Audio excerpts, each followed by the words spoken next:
Juan is drawing Karyl or Kyaru from Princess Connect Redive because we're supposed to talk about Princess Connect Redive Okay.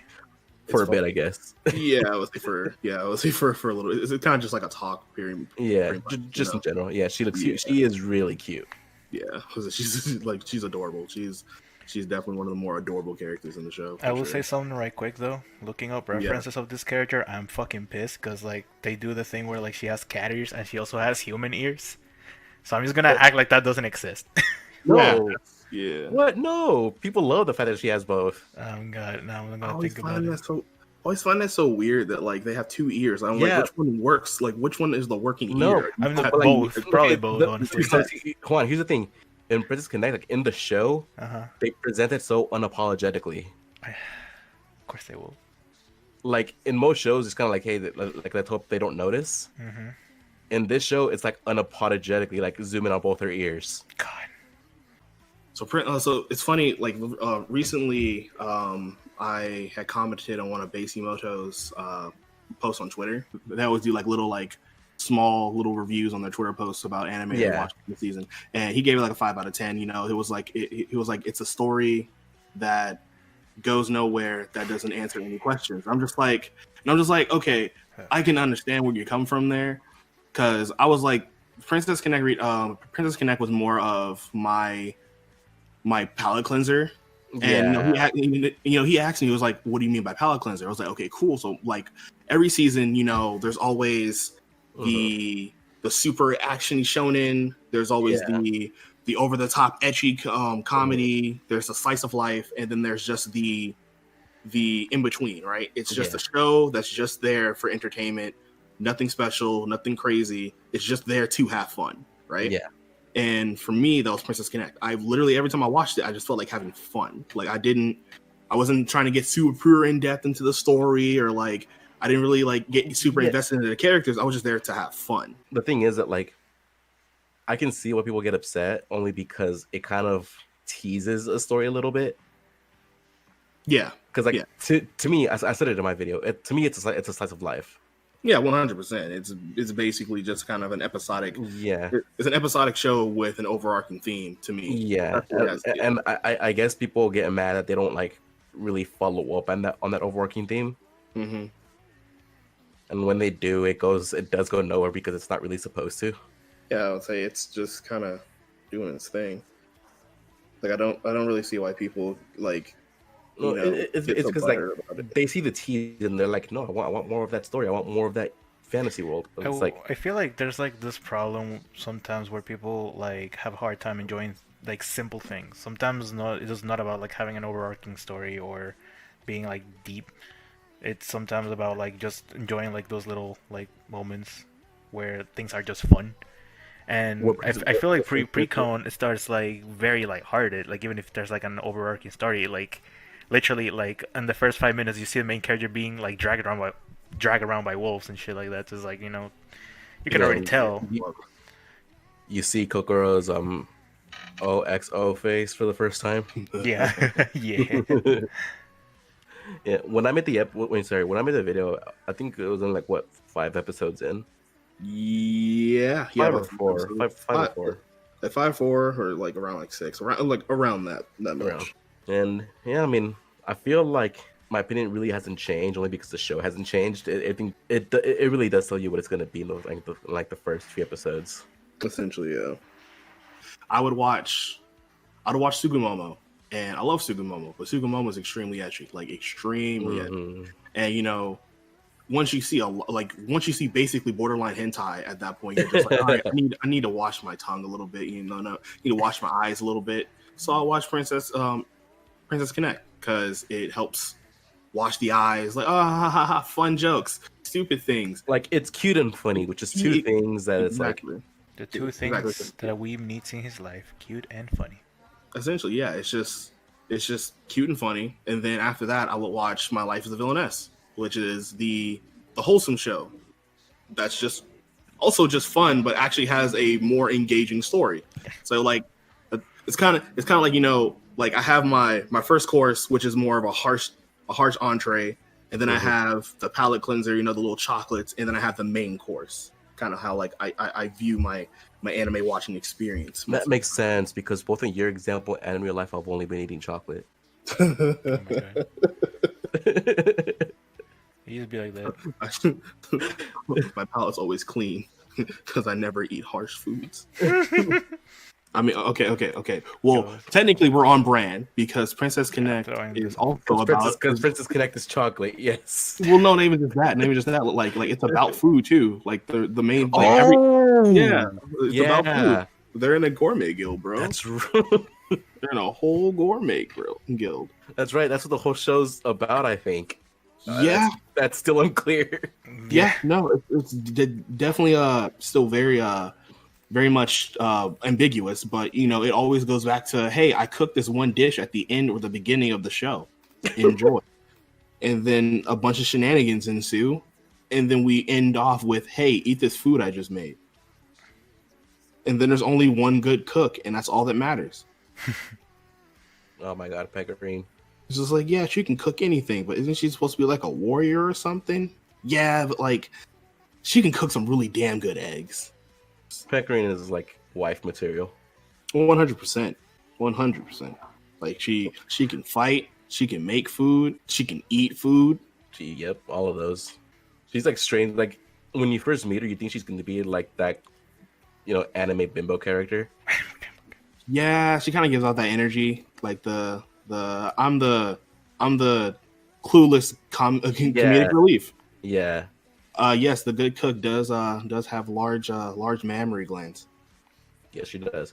Yeah, but that's the vibe she gives off at first, especially, you know, since she's like, her sword gets stolen, and then she's just like, oh, they're taking care of my sword for me. Right? But you know, she's actually just best girl. Yeah, no, you're sitting there, you're just like, didn't they just take your whole sword? Yeah, that's fine though. That's okay. They're just taking care of it. She's also just very helpful. Like, she always helps around the town. Oh yeah, no, she's definitely a hardworking person too. That's also a good thing to have. Yeah. Like the whole silent protagonist thing is kind of cool, you know. Sure, it's all right. I mean, I will always be fully against silent protags. At least they play from for laughs in the show. Yeah. But that's why I said in my video, it's like he's kind of not the main character, right? Even though he quote unquote is, it's just like so much of the show just isn't about him. Yeah, no, he's definitely just not like he's pretty much non-existent. Yeah. So like the whole thing with, like, I think his name's like Yuki. Yuki, there it is. I know it's one of those U names. But he shows up like, yeah, I lost my memories, and that's pretty much it. I was like, cool, so you can talk, right? One word.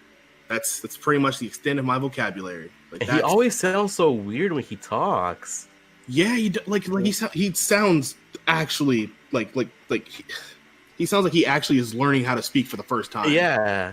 But like in like I think like the second to last episode where he gets more of his memories back and he starts forming complete sentences.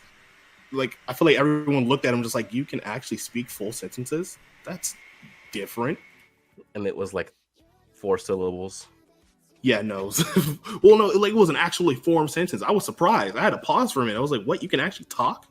You can do these things? And then like, and this is kind of going back to like the story, whether the story like matters or not, because like they introduce the whole sister aspect. Like, yeah, they're our he's our brother. It's like that came out of 100% nowhere. Like, literally, like, yeah.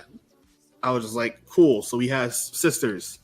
I didn't know did this happen, but okay. Sure. No, they legit just come out like one episode. They're just like, hey, be careful around him. He's our brother.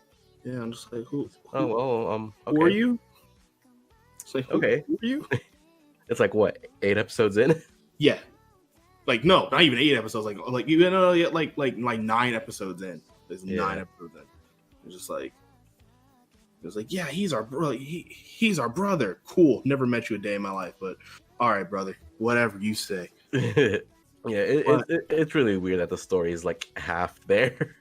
Yeah, it like I said, it focuses more on being a fun show, which I guess is a good idea to give it to the same people who did Konosuba, because they did wonderful with Konosuba. They were just like, yeah, there's a story, but it doesn't matter. Like you have your archetypes, you have your main protagonist who's a piece of shit.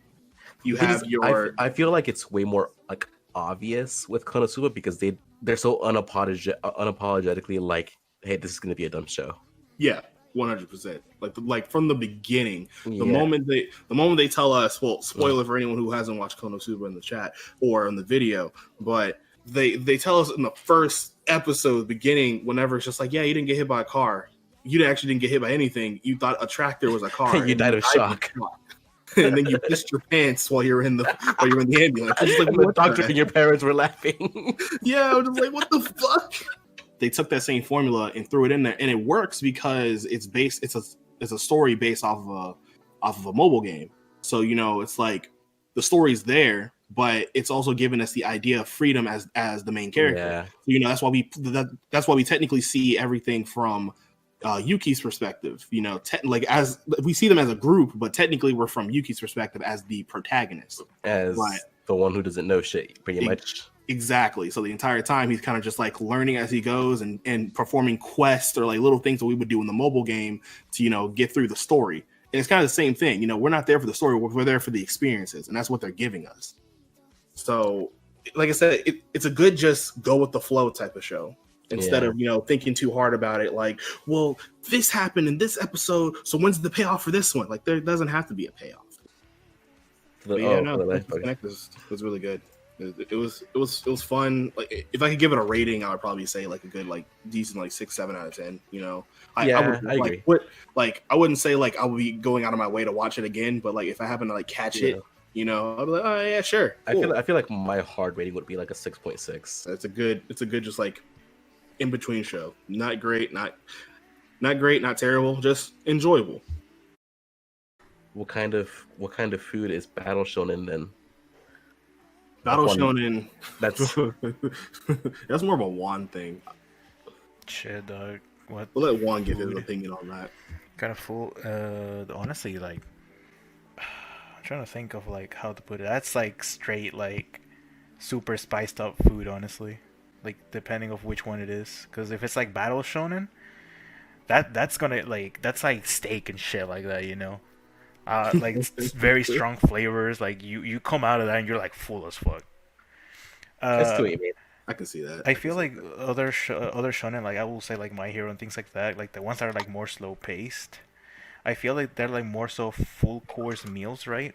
But it's balanced. It's balanced. If we're gonna be dividing all that, then we're going too far. We're going too far, but that's like I feel like those are like the two that I will probably make a note of at the moment, just because those are harsh like steak. That's your answer. So what? Harsh steak. That's your answer. Harsh steak. I mean, if it's bad, yeah. Just saying. Harsh steak. That's your answer to shonen. I'll say I would say like a Battle Shonen, in my opinion, is like Battle Shonen's like that good like restaurant like burger. Like like kind of like not necessarily a steak, because steak to me is like like a main course, like a main course, like a main course thing that you can just like, yeah, that's the shit. Battle Shonen to me, is more of a generic thing. However, if it's cooked right, it's a good burger. Like it's worth like $10 to $11 worth of burger. It's like it's from a restaurant that asked you how you want your burger to be cooked. Exactly. Like a steak to me is like a good to me at least, is a good like dramatic yet funny romantic comedy. That's a steak to me. Like Bunny Girl Senpai was a steak, like a full on filet mignon. That was. I do feel depressed after both, so yeah. Oh my god.